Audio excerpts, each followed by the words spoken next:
Hi everyone. Today we're going to show you how to add contacts in ActiveCampaign. If you're new to ActiveCampaign, check the link in the description for a free trial or log in if you're already a user. Let's dive in. To add contacts to your list, start by clicking on Contacts. Next, click on Add a Contact in the top right corner. A pop-up box will appear. Enter all the required information, then click Add. You'll have options to add the contact to a list, assign a deal, or add a tag. Select your preferences and click Apply, and the contact will be added to your list. We hope this tutorial helps you to add contacts easily. We hope this tutorial makes adding contacts easier for you.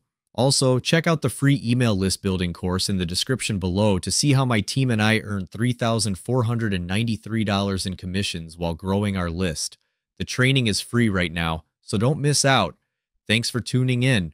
We're grateful for your support and hope you liked the video. Keep an eye out for more.